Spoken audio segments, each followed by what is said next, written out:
আব্দুল্লাহ ইয়তীম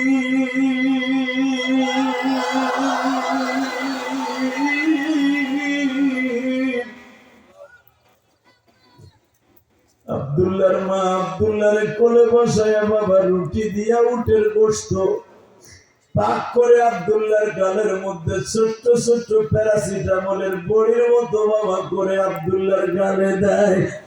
আব্দুল্লাহর মা বলে বাবা আব্দুল্লাহ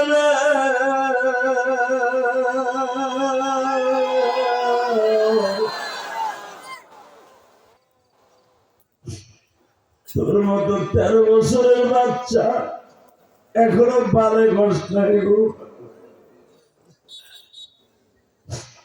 তুই আজকে বাচ্চার অত্যাচারে অতিষ্ঠ হয়ে মারা যাবি। তোর এখন শুনেতে চড়াই দিবি রে আব্দুল্লাহ।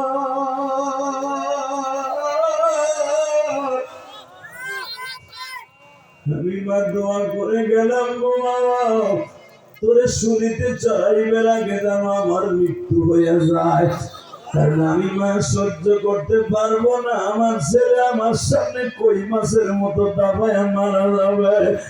যুবক বাহিনী পৃথিবীতে একটা মাত্র দরদি আছে, তার নাম মা। সন্তান বিপদে পড়লে তারে আর বাবা সহ্য করতে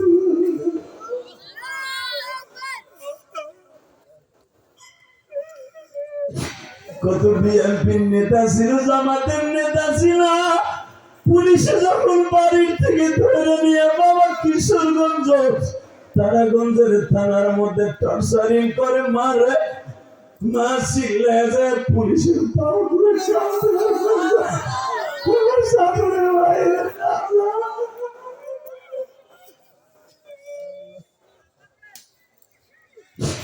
আমার তারাগঞ্জের রংপুরের বাইরে আসছে 17 রবিবার তোমাদের দুইটা পাও ধরে বলে দিয়ে যাই জীবনে মায়ের কষ্ট কৃষ্ণ। আমি ইলিয়াসুর রহমান জেহাদি 12 বছর বয়সে মা হারাইছি। তুমি কিশোরগঞ্জের জমিনে তোমার মাকে কবরে রাখছো, আমি আমার মাকে গোপালগঞ্জের জমিনে রাখছি।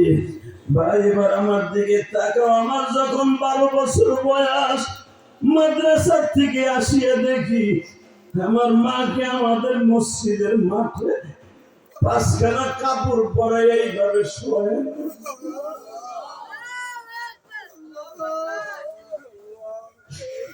আমার কিশোরগঞ্জের নেতা ভাইরা, এই কাপড় পরিধান করে কফিন হয়ে তুমিও কবরে যাইবা, আমিও যাব, কিন্তু এই কাপড়ের কাপড়টা পরিধান করার আগে আল্লাহর সাথে কি বন্ধুত্ব করছো ভাই? মা দুঃখিনী রে কোনদিন কষ্ট দিস না রে ভাই।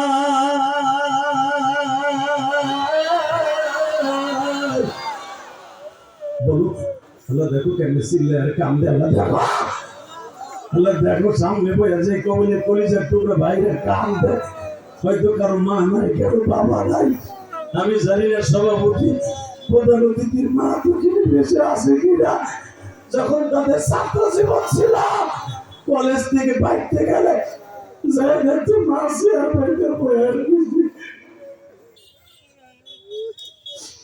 রাজনীতি যখন করে জেল খাইটা অথবা রাজনীতি করে যখন বাসায় যাইতে যায়, দেখো জানালার পাশে বইয়া বই একজন জাগ্রত আছে রাত্রে, সে হলো মা।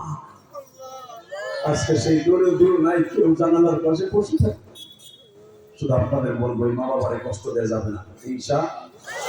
হিংসা হাত দুটো উঠাও, উঠা ভাই উঠা দে, আল্লাহকে শুধু একটা ডাক দে, মা বাবার পক্ষে একটা ডাক দে।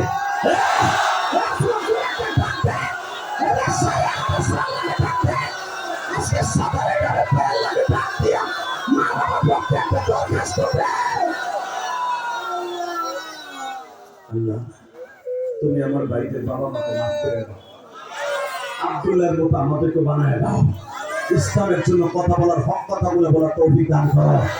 13 বছর আব্দুল্লাহ যেরকম আমার আল্লাহর জন্য, আল্লাহর কোরআন, আল্লাহর কিতাবের জন্য, ইজির কিতাবের জন্য জীবন দিছে, আমাদেরও দিয়া তৌফিক দান করো। রাজি আছেন না নাই? আল্লাহ কবুল করে জন্য না আমি। এবার বলেন বাবা, যতদিন বাঁচবো 5 ওয়াক্ত নামাজ পড়তে বলবো। বুঝলেন না? বুঝলেন? 5 ওয়াক্ত নামাজ পড়বেন তো ইনশাআল্লাহ। আর একটা কাজ করবেন, যাদের মা দুঃখী আছে খেদমত করবেন। কে কি করবো দেখে আল্লাহকে হাত তুলে দিবা। নামা ভাব 2 নম্বর আর একটা কাজ করবা, যাদের বাবা আছে মাঝে মাঝে বাবার কপালে একটা সুমা দিস। যারা দাঁড়ায় আছো ভাই, হয়তো ইমার সামনে থেকে উঠে যে পিছনে খাড়াই গেছে, তো পাও বেড়ে দেখছো সামনে আইয়া বল আয়। যারা দাঁড়ায় আছো কই যা ভাই, আমি তোর লেগে প্রাণ খুলে দোয়া করবো, আল্লাহ যেন তোর বাবা মাকে সুস্থ বানায় দেয়। একটা লোক দাঁড়ায় থাকবে সামনে, আমার সামনাসামনি বসো তো। আমি আর কি করবো না, বসো। 2 ঘন্টা হয়ে গেছে আলোচনা, বসো। শুধু একসাথে বলে জমিনের মালিককে। আমি যখন 2011 সালে আমার আব্বাকে হজ করে যুবক এবার কান্দি, এক্ষুনি আমি তোমাদেরকে মনোজাতের আগে প্রধানমন্ত্রীর কাছে মাউট তুলে দেবো, শুধু একটা কথা বলবা, যতদিন বাঁচবা কোনোদিন মা বাবার কষ্ট দিবা না। কে কে রাজি আছে? আল্লাহকে হাত দিয়ে দাও।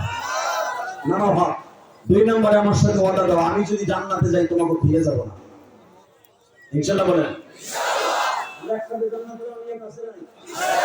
আছে? একসাথে যাবা? যদি তুমি আমার বন্ধু হয়ে থাকো, হাত তুলে বলো, মুনাজাত করার আগে কেউ যাবো না।